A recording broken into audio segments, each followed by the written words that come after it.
Our next section addresses some of the housing issues that may arise for older adults with psychiatric disabilities. The various housing options, personal needs, and how costs can be covered are wide ranging. For example, people who stay in their homes, whether owned or rented, may need some level of caregiving in order to continue to live at home. Private in home caregivers may cost roughly $40 to $50 per hour, which can be cost prohibitive for most middle income adults. Some people buy long term care insurance to cover the cost of caregiving. Depending on the terms of the policy, it may cover services at home, in a nursing home, and or in assisted living. Medicaid, the poverty program, allows long-term care services in a variety of settings, from institutional care to community-based settings. Some Medicaid services may differ in different states. For example, Medi-Cal, which is the Medicaid poverty program in California, covers some in-home caregiving through its in-home support services, or IHSS. Our next speakers will discuss securing homes and ensuring rights, addressing housing challenges for adults 65 plus with psychiatric disabilities. Abel Mouton is a staff attorney and legal assistant to the Elderly's Housing Preservation Unit, where he advises and represents seniors facing eviction, many of whom have psychiatric and or cognitive disabilities. Mr. Mouton cannot give individualized legal advice at this seminar, and Kristin Acevedo currently serves as a support services manager at Tenderloin Housing Clinic, where she supervises a team of 11 case managers across 5 permanent supportive housing sites in San Francisco, including a senior housing facility with 75 units. She and her team provide support to adults who have experienced chronic or long term homelessness, mental health challenges, substance abuse, and trauma as well. I'll leave it to Abel now to with his presentation.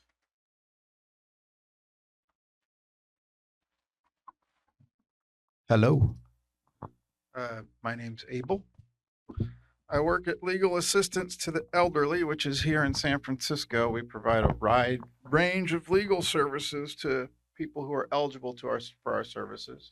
So it has to be people that live in San Francisco. They have to be 60 years or older, and they have to, or they can be a person with a disability recognized by the state. That's who our population really is. So there's a fairly significant overlap with the discussion. So if I press this forward, it goes forward, right?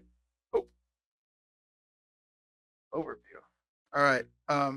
So I've been asked to. So the overview of my talk. The first is going to be tenants' rights and responsibilities. So that's going to cover sort of preventive care in this situation.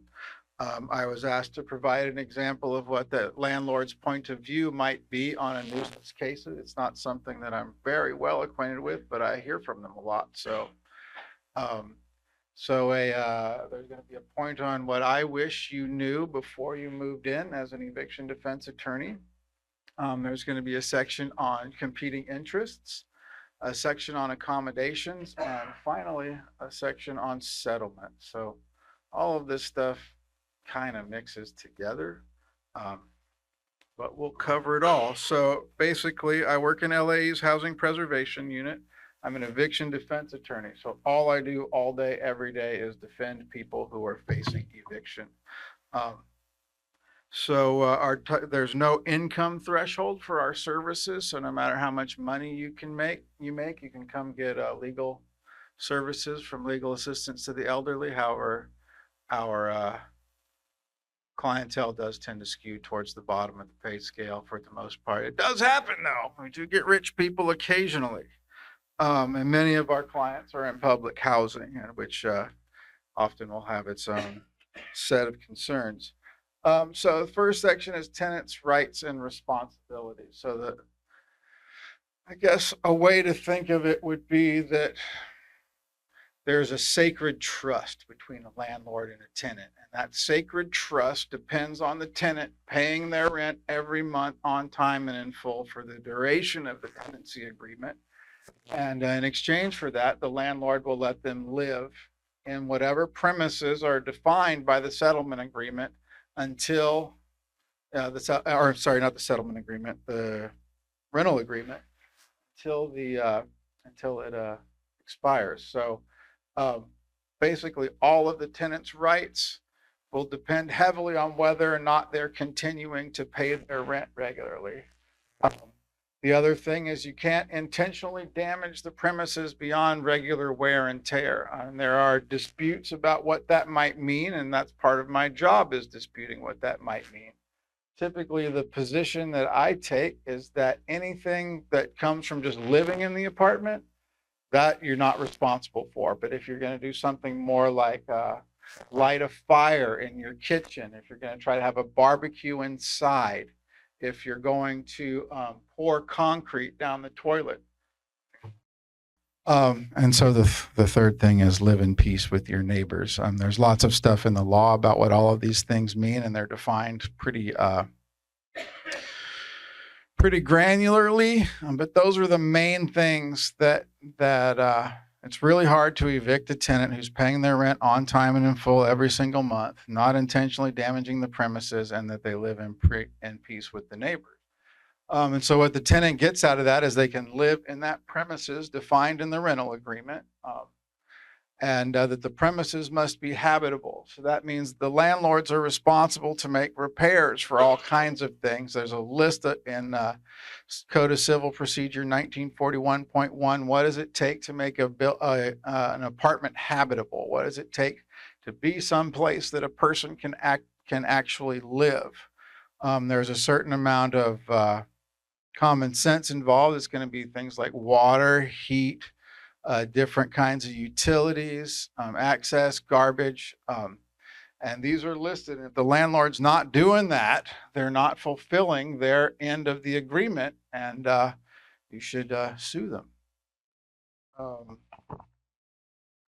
see. Right. So this sacred trust, one might assume that it is saying something about reciprocity, which isn't really happening from my point of view, because if you look at this, then what a tenant is paying for is they're giving a significant portion of their wages or whatever their income is that comes in every month in exchange for a temporal use of a housing facility. And the landlord takes that money, the tenants, and then uses it to build equity in their assets. And the tenant just gets that 1 month in the property. Let's see.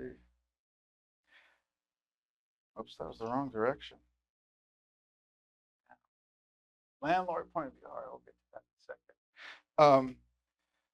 The other piece that suggests that reciprocity isn't as big of a deal as some might make it out to be is that the landlords in California have been given what's called the summary procedure. And it took me a long time before I finally got someone to explain that to me in a way that made sense to me, which is basically that the state, in its wisdom, has decided that it's so important for a landlord to be able to get their property back if a tenant is not living up to their end of the agreement, that they've given them a very rapid court procedure that allows them to do that. So the first thing is that tenants are not allowed to sue a landlord back. So if a landlord sues you for unlawful detainer, you can't sue them back in that case. You have to have a different case.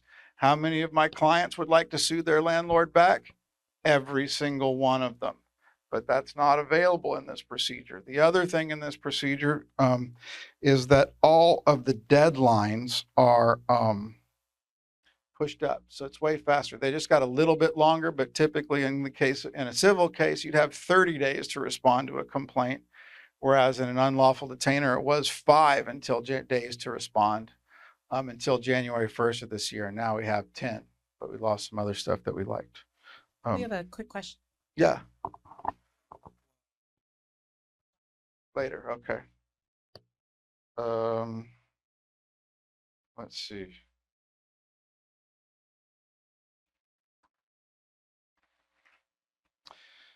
So this thing about paying rent, I don't know if I've made it clear how important that is. But sometimes, but there is a certain, in public housing cases, there is a certain amount of distortion that's been that has entered that process, specifically because so many of our clients in public housing are receiving partial or complete subsidies. So if our clients stop paying their rent, it might take the landlord a long time to notice.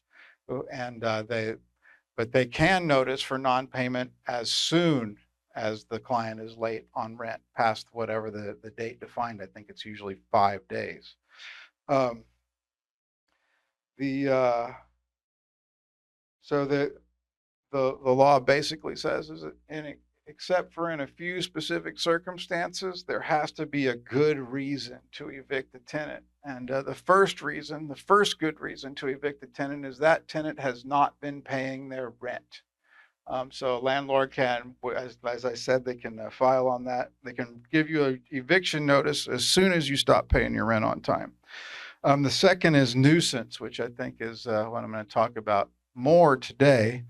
So a nuisance is defined as substantial interference with the comfort, safety, or enjoyment of the landlord or other tenants in the building, the nature of which must be severe, continuing, or reoccurring in nature. So I talk a lot about how severe things are, or whether or not they're recurring enough or continuing enough. The actual case when a landlord seeks to evict a tenant is usually a combination of one of these three things: the non-payment of rent, the nuisance, and the third thing that I didn't say yet, which is a breach of the lease. The easiest one by far is the non-payment of the rent. So a lot of times I'll get a non-payment case that looks like it's a non-payment case, but really it's someone who smokes in the fire escape or something like that. But they can't, it's harder for them to prove that. They don't want to go to the work for proving that, so they go for the non-payment case. And so that's going to matter later on, because what they're really after here is some form of a settlement agreement. So I was asked to give the landlord point of view with the example of a nuisance case. This client is a disabled senior who uses a wheelchair. He is a Vietnam veteran. He orders lots and lots of stuff over the internet, including food, clothes, tools, and toys. Most of the stuff that he gets over the internet stays in boxes that pile up in the unit. And some of this stuff is some of these are perishable items. The whole unit is a mixture of empty and full packages. The daily deliveries are a point of contact between the client, other tenants, and building management, with client frequently becoming incensed about how their packages have been delivered and whether or not he receives them, and he yells all kinds of racial and sexual epithets into people's faces. Client hates management so much that he refuses to complete his annual recertification for his subsidy. Client has a paranoid fixation on a couple of other tenants and the janitor, who he believes are engaging in all kinds of nefarious activities ripped from the headlines of the daily news. Most of client's rent is paid by a subsidy, so the client is in the habit of never paying his share of the rent and then just getting rental assistance on a more or less annual basis to cover the arrearage, which is usually $1,500 to $3,000. What do you imagine the landlord's point of view on that tenant is? Can you guess what he was eventually evicted for? He was not evicted. We won every time, over decades, we won every time.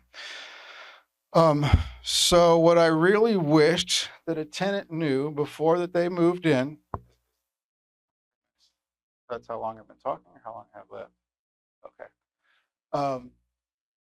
So I get a lot of clients who come in and something is wrong with their apartment, so they have stopped paying their rent. So what I really want tenants to know when they come to me, and so a lot of times the tenants who have stopped doing that are people that are hard to tell this kind of stuff to, but you can't unilaterally stop paying your rent. Tenants who do this are easy to evict for non-payment. A lot of people have heard that the habitability requirements of an apartment mean that a landlord is supposed to make sure that all this stuff is happening all the time, which is true.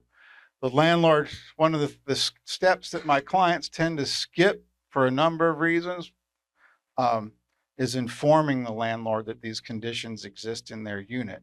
And then they just stop paying rent because that stuff isn't taken care of. And then they get a non-payment notice.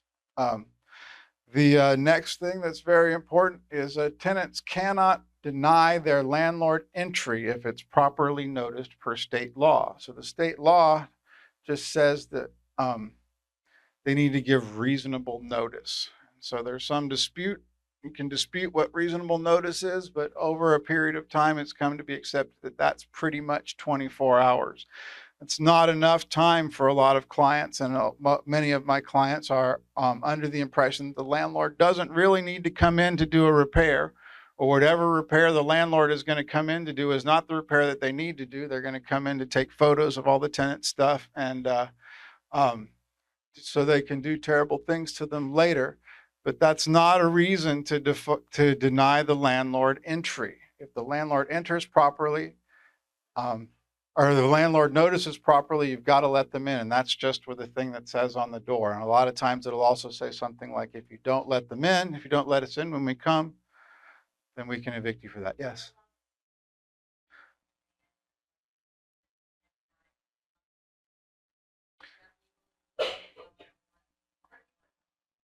So the question is, are landlords allowed to take pictures when they come in? I argue no, but a lot of times they come in and they do it anyway, and then they already have the pictures. So you can sue them to get the pictures back. There's not a lot of there's not really a remedy for that I'm right. You can deny them that situation. It doesn't mean that they won't take pictures, and but it might mean that if they want to use them for evidence in a trial later on, then we can get them excluded.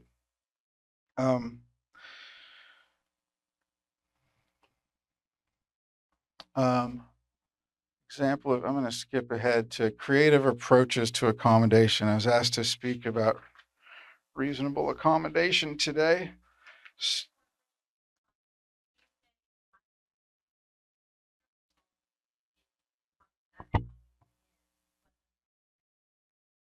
You can say that to them, but again, it doesn't mean that they're going to leave it out. The question is, can you ask someone who's a agent of your landlord, can you ask them to not bring their phone in and take pictures, or to just leave their phone outside? And the answer is yes, you can, but it doesn't mean that they're going to do that. And I don't recommend escalating the confrontation under those circumstances. Reasonable accommodation. So this comes from the theory that just because someone is disabled doesn't mean that they don't deserve equal enjoyment of their tenancy. So this includes mental health disabilities, which means that they have a disability defined by the state. Specifically, it's a disability that significantly affects more than one major life activity. And tenants are entitled to this right from application through eviction. Yes, from the time that they apply for their unit until the time that they are evicted. The accommodations or changes to policies or procedures. And that some examples might be a later due date for the rent for tenants who have disabilities. But you probably won't get a lower rent, or get it for them. They won't make it so that they won't have to ever pay rent at all. You can ask for large print notices. You can ask for modified guest privileges to be sure that they have the care that they need. Their caregivers or service providers are allowed to enter. You can ask for a modification for a service animal, emotional support animal. You can also ask for a number of modifications to the premises so that might include a grab bar in the bathtub for someone who's having trouble getting out, ramps that make it hard for people to get in and out. Or if they can't hear, they can get a really loud smoke detector. So the request for reasonable accommodation or modification is presumed reasonable unless it puts an undue financial or administrative burden on the landlord, or if it requires a fundamental alteration of the nature of the provider's service, or if it creates a direct threat to the health and safety of others. The regional accommodation must have a nexus with the disability. And what that means is the accommodation has to solve a problem associated with the disability. The landlord can request medical verification, but that doesn't mean they have the right to medical records or specifics about the disability. You don't need to hand over medical records. A letter from your treating physician should be sufficient as long as the provider states a clear nexus. Now, what's really fun about this from my point of view is the landlord needs to engage in an interactive dialogue with a tenant who is requesting a reasonable modification. So frequently, if I'm working with a disabled client, one of the first things that I'm going to do is I'm going to request a reasonable accommodation. The sum of the request, or the undercurrent of the request, is going to be you're only trying to evict this person because of their disability. You need to figure out a way to accommodate their disability so that they can stay. And the landlord has to talk to me about that, or they may be subject to a wrongful eviction case. They might be putting someone out who's disabled because they're disabled, or there may be a very strong argument for that. And these are very valuable cases. So I was asked about creative approaches to accommodation. How am I doing on time? 1 minute left. So really quickly, the most creativity that the accommodation requires is usually to get everyone to listen to one another and figure out what the actual pieces of leverage are, whose responsibility is what. Because at this point, so I've been working with my client for several months now, perhaps, and the landlord's attorney, my client isn't speaking to their landlord, isn't speaking to the landlord's attorney. So the only thing that they're hearing from their landlord, they're hearing from me. And there is very commonly a point in every single case where one of my clients will tell me, "You don't work for me, you work for my landlord." And I often invite them to talk to the landlord's attorney and see who they think I'm working for. So that will involve me trying to convince the client that this is a thing that they need, and also convincing people to let some things go, because a lot of times my clients think the case is actually about something entirely different, about a conspiracy of various types of kinds. So pay your rent. Remember that I didn't get to talk about settlement agreements. What everyone's trying to do in this case, particularly what the landlord is trying to do, they don't want to go to trial. They never ever want to go to trial if they can avoid it. And their attorneys quite frequently do not want to go to trial either, especially in public housing cases, because they're getting paid a flat rate for a lot of what they do. So the more work they do, the less money they make.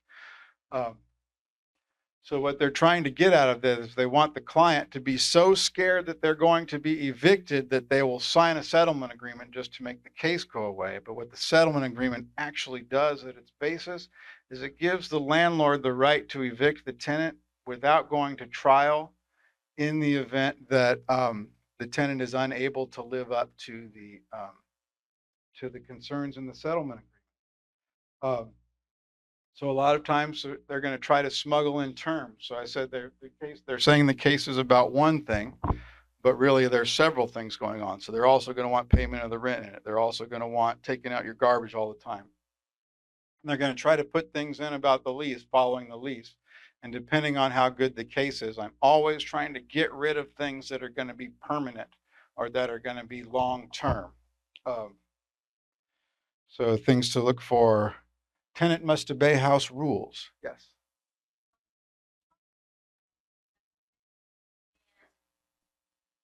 You're talking about the word settlement in the end of the situation.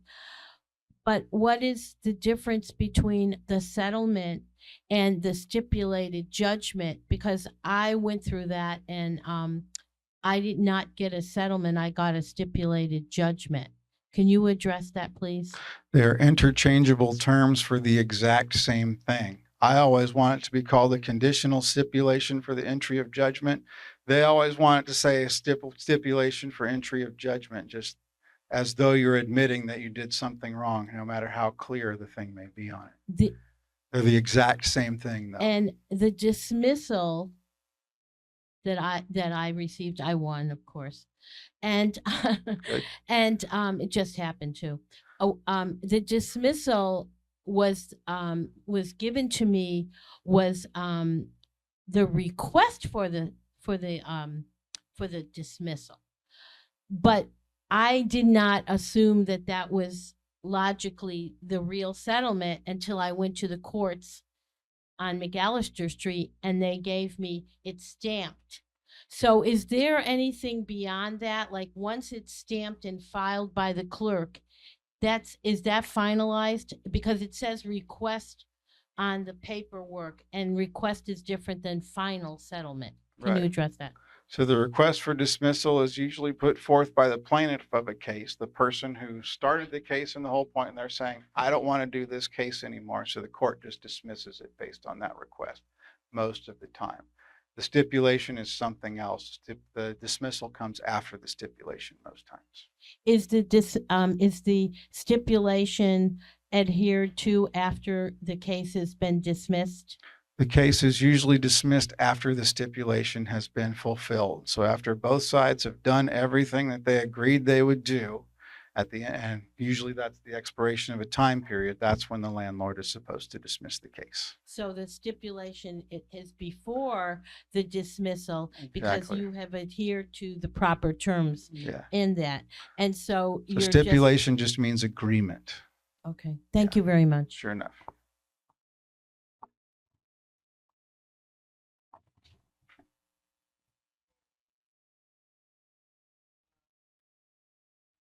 If you're a resident in a house, let's say like a family house, can the landlord, the brother in my case, evict me?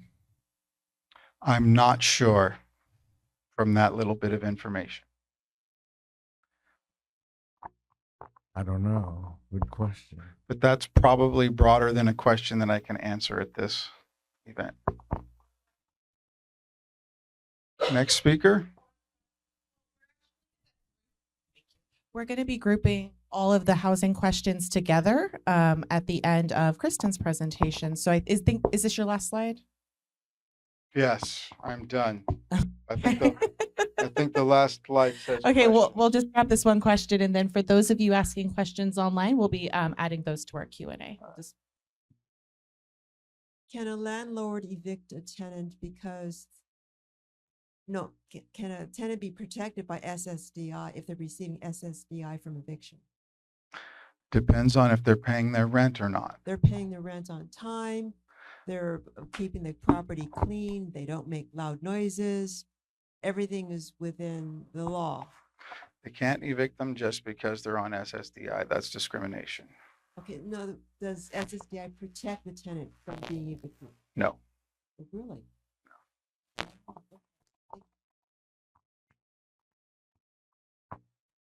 Thank you so much, Abel. We'll go ahead and have Kristin come up from the Tenderloin Housing Clinic.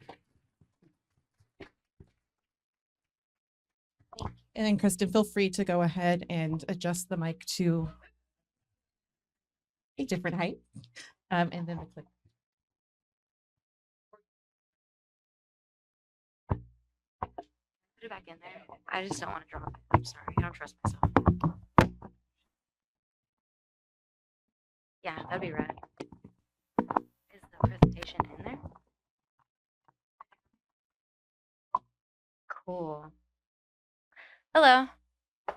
Did it go? Okay.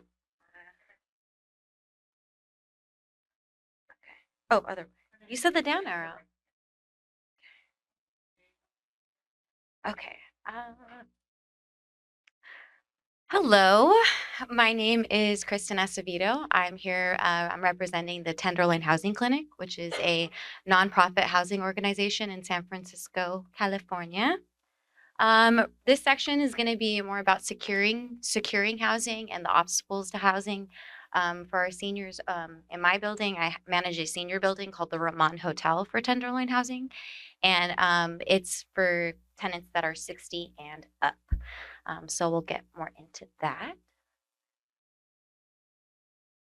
Cool. So I work in what you would call permanent supportive housing, PSH, and my organization is Tenderloin Housing Clinic. So the Tenderloin Housing Clinic, again, is a housing organization, and they have over 20 permanent supportive housing sites. They're SRO hotels, which is called single room occupancy, across the Mission, Tenderloin, and South of Market neighborhoods in San Francisco. We specialize in adults experiencing homelessness, long-term or chronic homelessness, mental health issues, trauma, and substance use issues. We are firm believers in the housing first model. Going back to homelessness, we feel that you cannot get stable without housing. That is the key to getting stable. That's with your mental health, your physical health, everything, behavioral issues, finances, getting a job, employment, everything, all of that. It can't be solved until we get you housed. And so that's what the housing first model is. And then we utilize harm reduction principles. Again, we work with substance use and with long-term and chronic homelessness and mental health issues, that's obviously going to lead into behavioral issues. So we tried our best to meet our clients where they're at behaviorally. Let's see. Single room occupancy. So that is called an SRO. And usually what that entails is a room, normally that it's unfurnished. But at THC, we give you a dresser and a bed, and then we have our support services team to welcome you with a welcome kit. Communal spaces include a kitchen, a TV room, kitchen, bathrooms are communal spaces, and television rooms, and yeah, those are all monitored. Those are all monitored communal spaces. You got to be mindful of that. We have our on-site case management team, our on-site property management team, janitorial, maintenance services. We have, depending on the hotel, some of our hotels have 24/7 desk clerk assistants, and we have guests signing in and out, monitoring the wellness. So we're logging tenants as we see them. We do have a very transient population and very vulnerable population. So if we need to go looking for you, we go looking for you. So these are some of our programs at THC. We have master lease housing, continuum of care. Continuum of care usually entails a diagnosed mental health condition, HIV positive tenants, a lot of diagnosis in there. We have our veteran affairs for supportive housing. That's our VASH. We call it VASH. Exactly how it sounds. The housing ladder program, that is your opportunity to move up in the program, and that's more hands-off case management. More your behavior has been stabilized. I tell my tenants in my master lease and COC buildings, if you want to move up, if you can make it here, if you can abide by these rules, and you can, keep everything in check here with this on-site team, there's no doubt in my mind you can make it happen in the housing ladder program. But we got to get you stable here, and we got to keep you housed here first. And then the Ramon Hotel, that's our senior building. That's one of the buildings that I manage for tenants over 60 years old. Tenderloin Housing Clinic. Yes. Any other questions? Cool. All right. Let's see. Wow, it's hot in here. Sorry.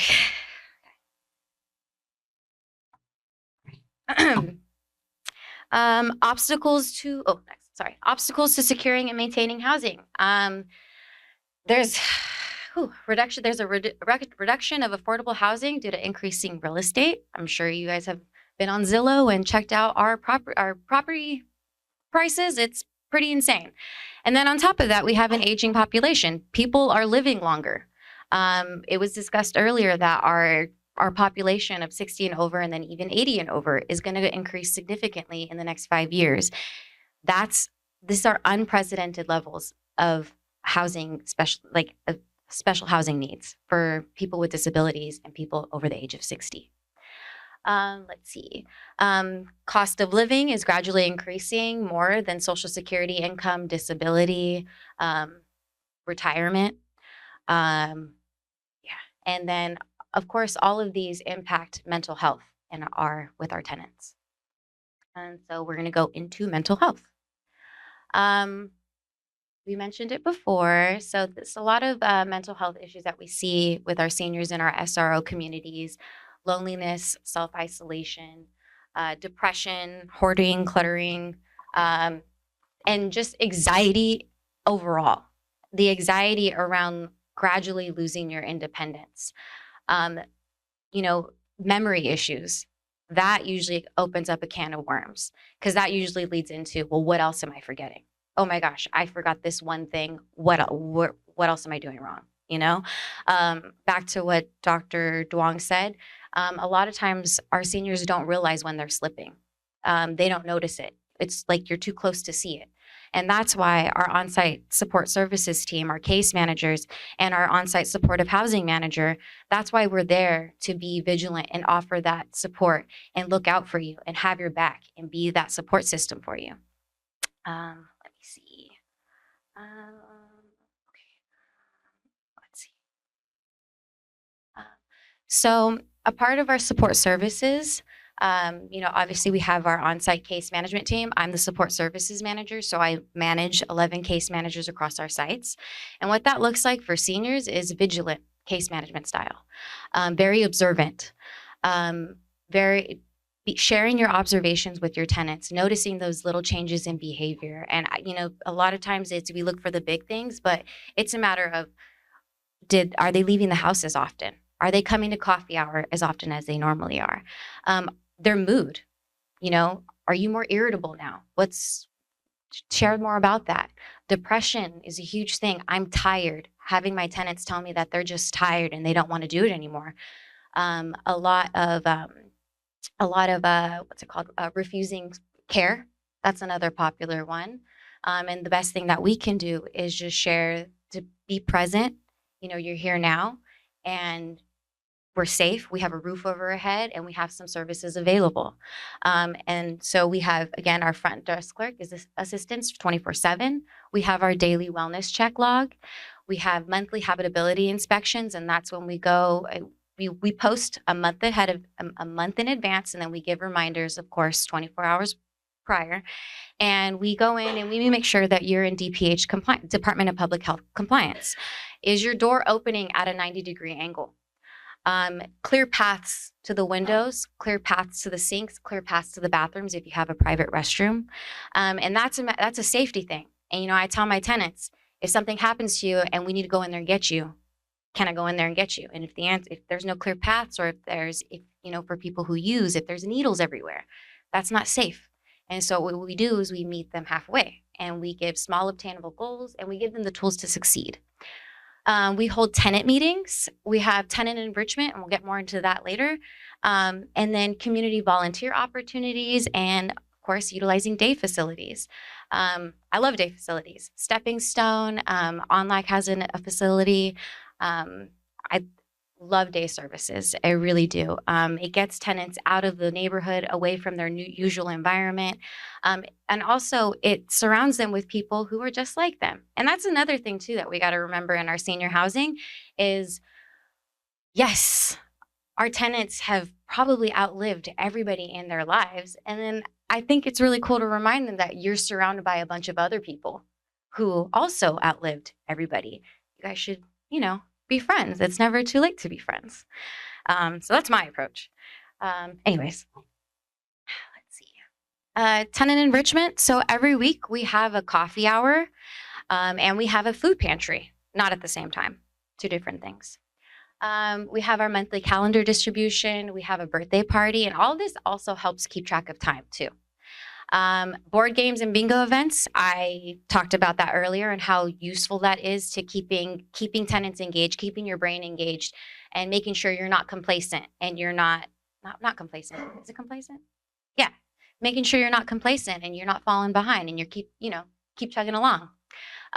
We have watch parties where we all gather around and we vote on a movie. Last month it was Men in Black. It was awesome. We have life skills workshops, and that could be how to clean your room, like how to keep up. Let's see, what methods are you using to stay on top of your medication?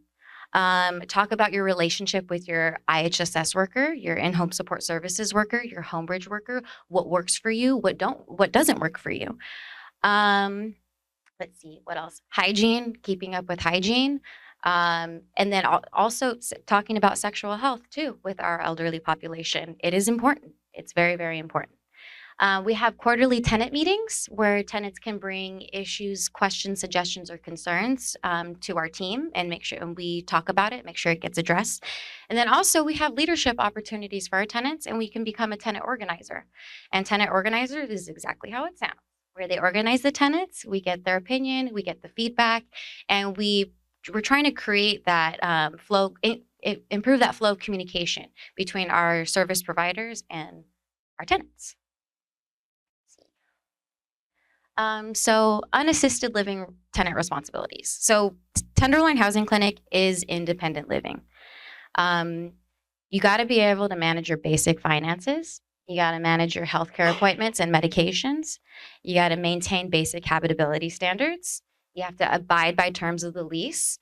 And you have to be respectful towards on-site staff and your neighbors in all communal spaces. With that being said, we do have some services available to help you maintain that independence and keep you here longer. Again, our on-site support services team to help address any concerns related to your well-being or your housing. The supportive housing manager. We have our Tenderloin Housing Clinic has a partnership with Human Services Agency and the Department of Homelessness and Supportive Housing. And we have the Collaborative Caregiver Support Team Program, which is in-home support services and the Homebridge Caregiver Program. So we have monthly meetings to make sure that our tenants and their service providers, everything is going well, everybody's passing habitability, health is okay, health insurance is fine, all of that. There's also in San Francisco, we have a HealthLink is one example of how we can connect tenants to primary care without, with those mobility issues, where they come on site and they have their charts and they bring primary care to us. HealthLink is a good one, and linking them to Institute on Aging is another great resource. Unlock services, adult day centers, Stepping Stone, love Stepping Stone, and they have art therapy, they have physical rehab areas. It's awesome. And then, money management, paying your rent on time and in full. We can do money management referrals. We have representative payees. We can hook you up with Conard House, Bayview Multipurpose Senior Services. Tenderloin Housing Clinic has their own rep payee services, and if you want to keep it in-house. But for our seniors, I like to do long-term sustainable solutions when it comes to their finances. So usually I'll do senior specialized care when it comes to their finances and medical care. Right on. And then, of course, the reasonable accommodation process. I'm going to go a little bit more in depth with that. Let's see. Some examples that I see at the Ramon Hotel as live-in caregivers, emotional support animals, access to more sunlight. So having, getting your room changed to a more, south facing, right? Something like that. South or east face, southwest facing. Yeah. Access to more sunlight to ease that depression. And then increased wellness checks. If your health's not in the best condition, or if you have excessive worry and you want to hurt yourself or something like that, we'll put you on the list and we check on you every single day and we just make sure that you're okay right when I clock on and right when I clock off. Alterations to, these are more physical ones. So grab bar installations, alterations to ramps and thresholds, walk-in showers, and access to ADA elevators. The Ramon already has an ADA elevator, and that's what makes our hotel so special. Everywhere else has the one from the 1920s or something, and it's very difficult to work with. But at the Ramon, we do have an ADA elevator, and it's the quality of life, having access to being able to get in and out of your dwelling we take it for granted, honestly. Oh, American Disabilities Act, yeah. Let's see. And then finding the right fit. Sometimes it's not enough, and that's okay. But reasonable accommodations, it is a medical document, and with the supporting documentation, we can still submit an RA request and continuum of care supervisors with the Department of Homelessness and Supportive Housing. And this can even happen while a tenant is in the hospital or something like that. And we get that all the time at the Rowan, where someone ends up in the hospital and maybe the level of care that they need upon return, we can't give them that. And so what we do is we put it in an RA, and usually they'll find some type of assisted living, skilled nursing facility, long-term care where they can settle. It's called aging in place, and that's where they can age in place. Let's see. I think that's it for me. Okay. Oh, Q&A.